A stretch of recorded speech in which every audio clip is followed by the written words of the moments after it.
నేను ప్రత్యేకంగా ఈ ప్రెస్ మీట్ ఎందుకు పెట్టాను ఎందుకంటే ఒక రాష్ట్రాన్ని 5 సంవత్సరాలు ముఖ్యమంత్రిగా పాలించి మహిళా వ్యక్తిత్వ హననం చేసేలా నీచపు వ్యాఖ్యలు చేసిన గొప్ప వంశోద్ధారకుడు నల్లపరెడ్డి వంశోద్ధారకుడు 6 సార్లు ఎమ్మెల్యే అయిన ఒక మనిషి చెల్లెల వరుస అయిన ఒక మహిళను ఇష్టం వచ్చినట్టు వ్యక్తిత్వ హననం చేసి మాట్లాడితే అసలు ఏం మాట్లాడాడు అనేది వినకుండా ఆ మనిషిని పరామర్శించడానికి ఈరోజు ఈ జగన్మోహన్ రెడ్డి గారు రావడం నిజంగా ఎంత హాస్యాస్పదంగా ఉందంటే అంత హాస్యాస్పదంగా ఉంది. అసలు మీరు ప్రజలకి ఏం మెసేజ్ ఇస్తున్నారు? 5 సంవత్సరాలు మీ పాలనలో మీ నాయకులు మీ ఎమ్మెల్యేలు ఎన్నో నీచంగా ఘోరాలు చేసిన దానికి ఫలితంగా ఈరోజు ప్రజలు మిమ్మల్ని తరిమి కొట్టి 11 సీట్లతో గెలిపించారు. 154 సీట్లతో గెలిచిన మిమ్మల్ని ఈరోజు 11 సీట్లకి దించారు. అది ఎందుకు దించారు? మీరు చేసిన మాటలు, మీరు చేసిన అవినీతి, అరాచకాలు ప్రతి ఒక్కడు అసెంబ్లీ దగ్గర నుంచి తీసుకుంటే ప్రతి జిల్లాలో ప్రతి కాన్స్టిట్యున్సీలో నీతి నిజాయితీ అనేది తెలియకుండా దోచుకోవడమే కాకుండా ఎంతోమంది మహిళల్ని హరాస్ చేశారు, ఎంతోమందిని జైళ్ళకు పంపించారు, ఎంతోమందిని తరిమి కొట్టారు, మాట్లాడిన ప్రతి ఒక్కరి ఇల్లు ధ్వంసం చేశారు. ఇదే ప్రసన్న కుమార్ రెడ్డి ఒక్కసారి మీరందరూ వెనక్కి తిరిగి చూస్తే పోలంరెడ్డి శ్రీనివాసరెడ్డి గారి గురించి వాళ్ళ భార్య గురించి ఏం మాట్లాడాడో వినండి ఒకసారి. వీరి చలపతిని అడ్డంగా పెట్టుకొని ఇతను ఏం మాట్లాడాడో చూడండి. ఆ తర్వాత మాట్లాడమే కాకుండా ఒక ఎస్సీ నాయకుడైన కరకట్టు మళ్ళీ ఇల్లు ధ్వంసం చేశాడు. ఇదే పోలంరెడ్డి శ్రీనివాసరెడ్డి ఇంటి మీదకి పోయాడు. వాళ్ళ తమ్ముడు ఇల్లు రాజపాలెంలో ఉంటే ఆ ఇంటి మీదకి పోయాడు. ఇవన్నీ ధ్వంసం చేశారు గత 5 సంవత్సరాల్లో జగన్మోహన్ రెడ్డి గారి ప్రభుత్వంలో. ఈ వైఎస్ఆర్సీపీ ప్రభుత్వానికే అసలు చెల్లెళ్ళన్నా తల్లులన్నా మహిళలన్నా ఏ మాత్రం గౌరవం లేదు. సభ్య సమాజం తలదించుకునేలాగా వాళ్ళని మాట్లాడి మళ్ళీ రాజకీయాల్లోకి వస్తే విమర్శలు అనేటివి ఉంటాయి, ప్రతి విమర్శలు ఉంటాయి. విమర్శలు తట్టుకోలేని వాళ్ళు రాజకీయాలు చేయకూడదు అని నీతి సూక్తాలు చెప్తున్నారు. ఏంటి విమర్శలు? ఎక్కడి వరకు? ఏం విమర్శలు చేశాం?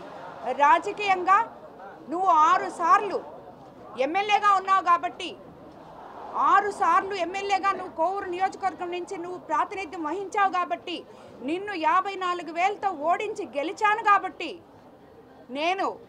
నువ్వు చేసిన అవినీతిని, ప్రజల డబ్బు దోచుకున్న విధానాన్ని అడిగాను నేను. నువ్వు అవినీతి చేశావు, నువ్వు పర్సంటేజ్లు తీసుకున్నావు. నువ్వు ఈరోజు ఇంతమంది నాయకులు ఈరోజు వచ్చి నాతో చేరారు. ఈ నాయకులందరినీ నువ్వు నీ దగ్గరున్న నాయకులను కూడా ఒక మహిళా ఎమ్మెల్యే ఉన్న దగ్గర రెడ్ లైట్ ఏరియాలో నాయకులను కొంటున్నట్టు కొన్నావని చెప్పి మాట్లాడావు. నీకు నీతి నియమాలు అనేటివి తెలియదు మీ పార్టీ వాళ్ళకి. అంటే ఎవరు వాళ్ళు? నీ దగ్గర ఉన్న నాయకులు, నీకు సేవ చేసిన నాయకులు. ఈ అన్న 40 సంవత్సరాల నుంచి నల్లపరెడ్డి కుటుంబంతో కలిసి ఉన్నాడు. ఈరోజు నా దగ్గరకు వచ్చారు, నాతో కలిసి నడుస్తానమ్మా, నీతో ఉంటానమ్మా అని వచ్చారు. ఇలాంటి నాయకుల్ని గురించి నువ్వేం మాట్లాడావు? దానికే నేను నిన్ను విమర్శించడం జరిగింది. నువ్వు కాంట్రాక్ట్స్ తీసుకొని ఆ కాంట్రాక్ట్ అసలు స్టార్టే కాకుండా కాంట్రాక్ట్ ఇచ్చిన దానికే కమిషన్ తీసుకుంటే ఆ కాంట్రాక్టర్ రమేష్ నాయుడు అయితే దాని గురించి నేను మాట్లాడాను. ఇవి మాట్లాడినప్పుడు నువ్వు తిరిగి నన్ను ఏం మాట్లాడాలి? నువ్వు ఇక్కడ కమిషన్ తీసుకున్నావమ్మా, నువ్వు ఈ కాంట్రాక్ట్లో తీసుకున్నావమ్మా, లేదు నువ్వు ఇక్కడ గ్రావెల్ ఎత్తావమ్మా, నువ్వు ఇక్కడ మట్టి ఎత్తావమ్మా, ఇసుక ఎత్తావమ్మా నువ్వు మాట్లాడాలి. దీన్ని రాజకీయ విమర్శలు అంటారు, విమర్శలకి ప్రతి విమర్శలు అంటారు. అంతేగాని నేను నిన్ను రాజకీయంగా విమర్శిస్తే నువ్వు నా వ్యక్తిగత హననం చేశావు. అసలు నీకేం హక్కు ఉందని ఒక మహిళ గురించి మాట్లాడడానికి సభ్య సమాజం తలదించుకునేలాగా 10 మందిని వేసుకొని నువ్వు ఎలా మాట్లాడగలవు? నువ్వు మాట్లాడిన దానికి ఈరోజు జగన్మోహన్ రెడ్డి గారు వచ్చి నిన్ను పరామర్శించడం అనేది సభ్య సమాజం మరోసారి తలదించుకుంటుంది మిమ్మల్ని అందరినీ చూసి.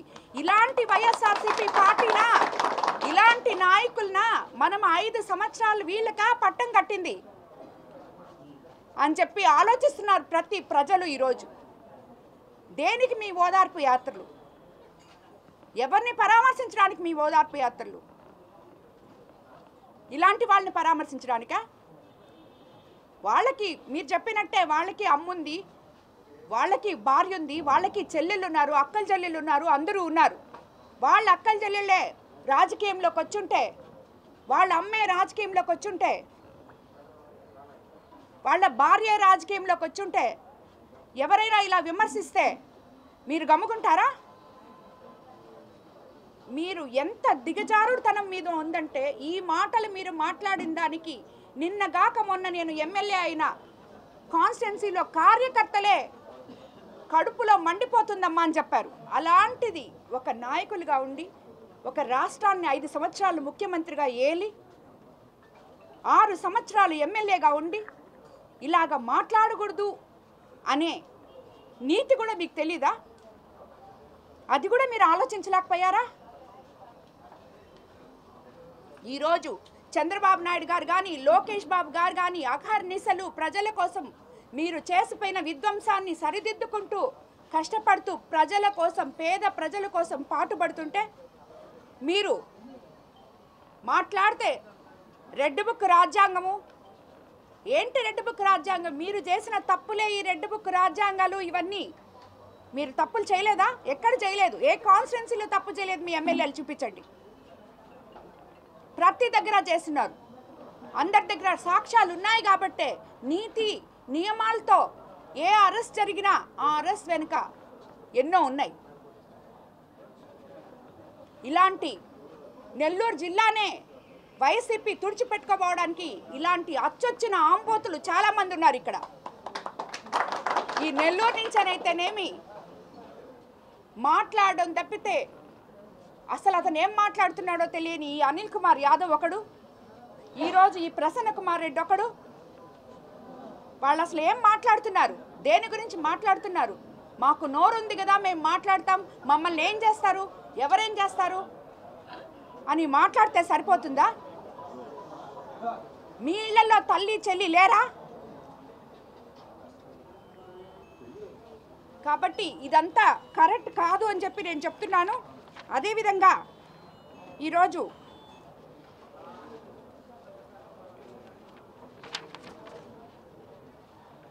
చచ్చిన పార్టీని బతికించుకోవడానికి జగన్మోహన్ రెడ్డి గారు ఇలాంటి ఓదార్పు యాత్రలు చేస్తున్నారు అని చెప్పి నేను చెప్తున్నాను.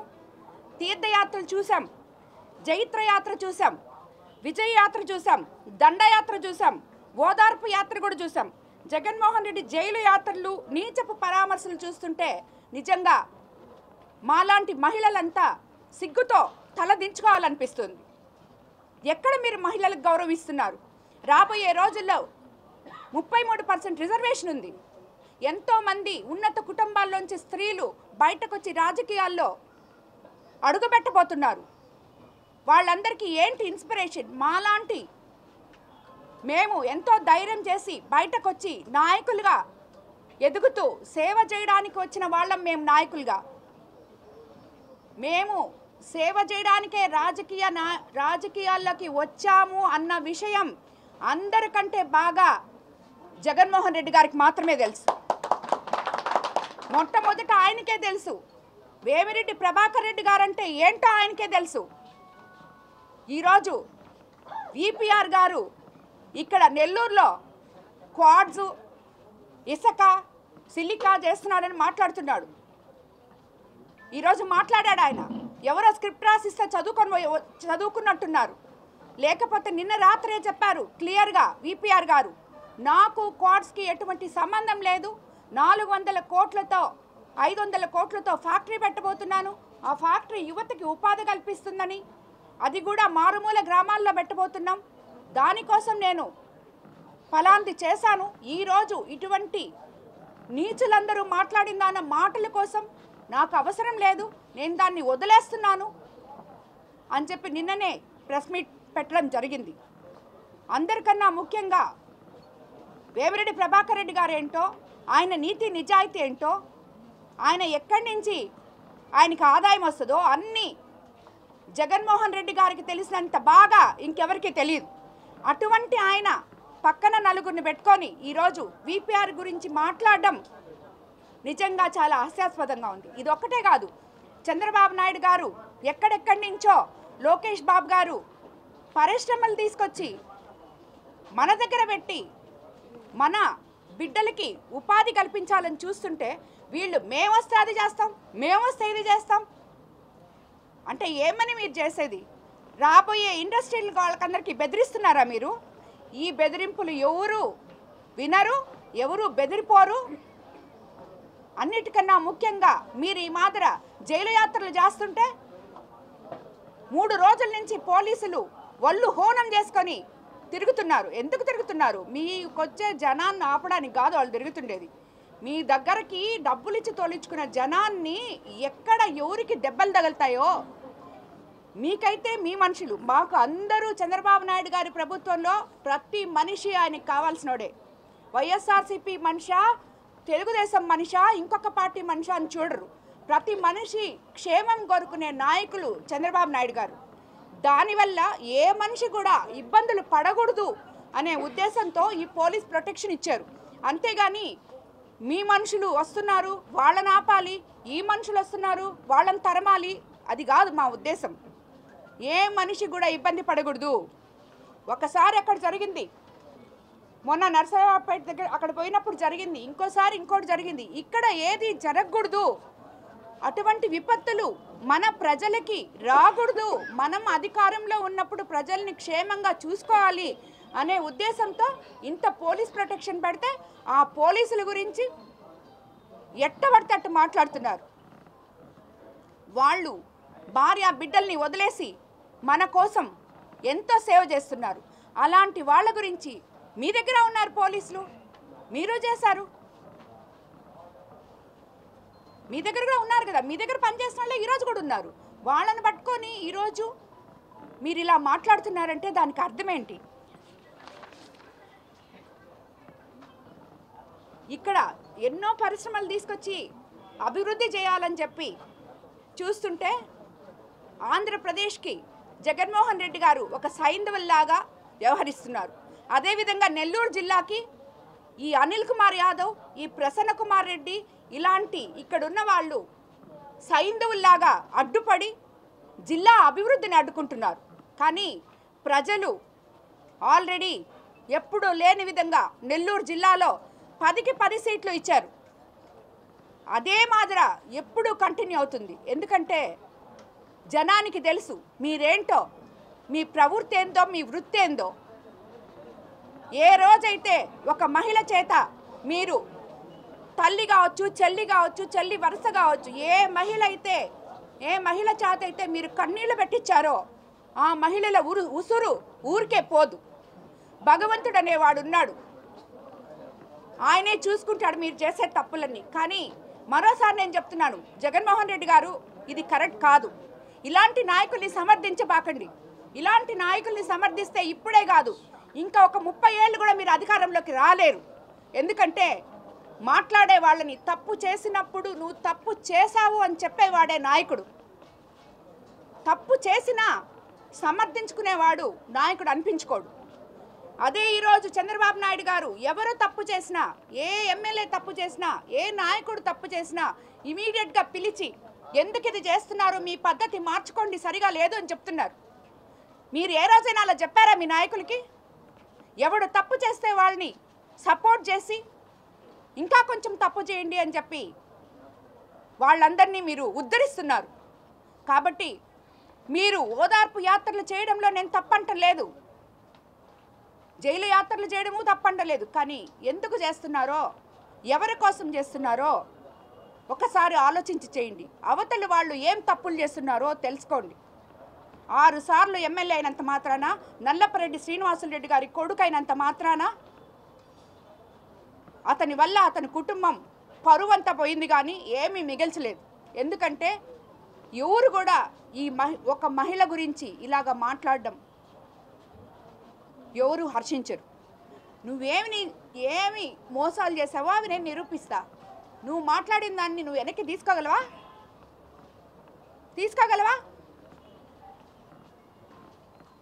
ఇది కరెక్ట్ కాదు.